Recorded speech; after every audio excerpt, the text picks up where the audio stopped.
আজকের ভিডিও যে তৈরি করলাম সিআরটি টিভি নিয়ে, যে সিআরটি টিভি যে ইএসটি যে আওয়াজ কি যে কারেন্ট লিক করে যাওয়া, সেটাই আজকে কি করে সমাধান করতে হয় সেটা আজকে দেখাচ্ছি।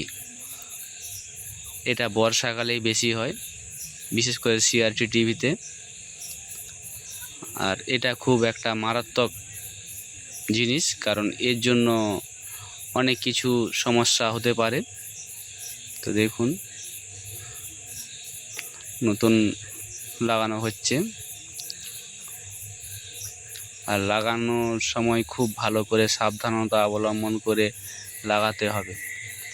তার কারণ এটা খুব হাই ভোল্টেজ কারেন্ট পাস হয় এখানে। তার জন্য আগে পিকচারটি ডিসচার্জ করে নিতে হবে, করে নেওয়ার পরে ঠিকঠাক করে লাগানোর ব্যবস্থা নিতে হবে।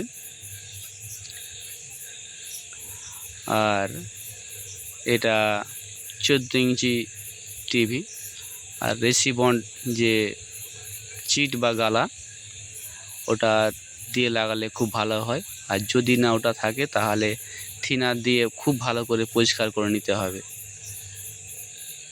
পরিষ্কার না থাকলে ওটা আবার সমস্যা হতে পারে।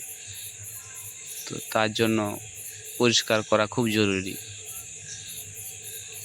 আমি পরিষ্কার করে নিয়েছি এবং রেসিবন্ড যে চিট আছে সেটা ভালো করে লাগিয়ে নিচ্ছি। লাগানোর পর আমরা এবার ক্যাপ লাগাবো। তো তার আগে খুব ভালো করে ওটাকে লাগিয়ে নিতে হবে। আর যে কয়েল যে আছে, কয়েলের খুব সামনে কেউ নিয়ে আসার দরকার নেই।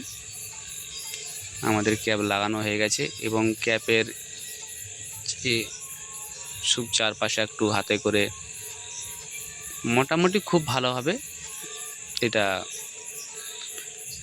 লাগিয়ে নিতে হবে। লাগিয়ে নেওয়ার পরে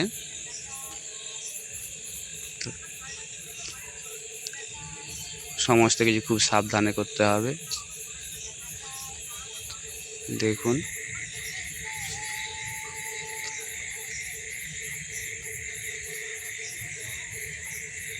আর এই কাজটা হচ্ছে, এটা পার্টির ঘরেই, মানে যার টিভি তার ঘরেতেই কাজটা হচ্ছে।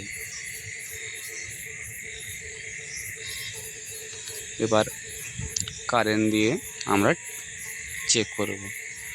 পাওয়ার লাইট এসে গেছে, তো এটা স্ট্যান্ড বাই মোডে আছে। তো এটা স্ট্যান্ড বাই মোড থেকে রিলিজ করতে হবে। তো আমরা P+ সুইচটা টিপে রিলিজ করব। আমাদের পাওয়ার রিলিজ হয়ে গেছে।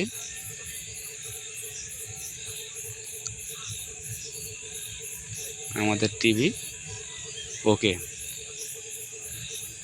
প্যানোরামা কোম্পানির টিভি। এবার সেটআপ বক্স দিয়ে দেখা যাচ্ছে, তো সেটআপ বক্সের সমস্যা আছে। Thank you.